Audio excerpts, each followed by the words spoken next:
கேரளாவில் பறவை காய்ச்சல் எதிரொலி. நீலகிரி எல்லைகளில் தீவிர வாகன சோதனை. வடசென்னை அனல் மின் நிலையத்தில் கொதிக்கலன் குழாயில் ஏற்பட்ட கசிவு. 600 மெகாவாட் மின் உற்பத்தி பாதிப்பு. வாக்காளர் பட்டியலை ஆணையம் சரிபார்க்க வேண்டும். தமிழிசை கோரிக்கை. வாக்கு மையங்களை அதிமுகவினர் கண்காணிக்க வேண்டும். இபிஎஸ் வலியுறுத்தல். அதிமுக தேமுதிக கூட்டணியின் வெற்றிக்காக உழைத்த அனைவருக்கும் நன்றி. பிரேமலதா பேச்சு. பாஜக மீண்டும் ஆட்சிக்கு வந்தால் தேர்தல் பத்திரங்கள் மீண்டும் கொண்டு வரப்படும். நிர்மலா சீதாராமன் அறிவிப்பு. தேர்தல் பத்திர திட்டத்தை மீண்டும் கொண்டு வருவோம். நிர்மலா சீதாராமன் கருத்திற்கு காங்கிரஸ் கண்டனம். தீபாவளிக்கு கூட விடுமுறை எடுக்கவில்லை பிரதமர். மத்திய அமைச்சர் அமித்ஷா பேச்சு.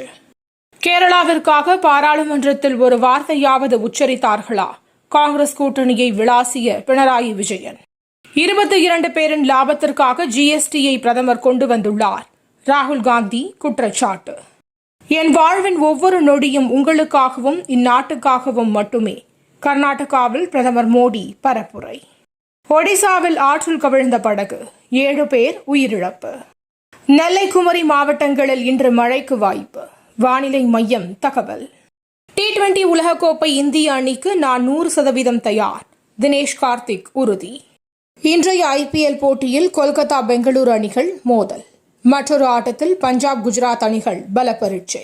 தினம் தினம் நடக்கும் முக்கிய நிகழ்வுகளை சுருக்கமாகவும் தெளிவாகவும் தலைப்புச் செய்திகள் வழியே அறிந்து கொள்ள QLN நியூஸ் சேனலை சப்ஸ்கிரைப் செய்யவும்.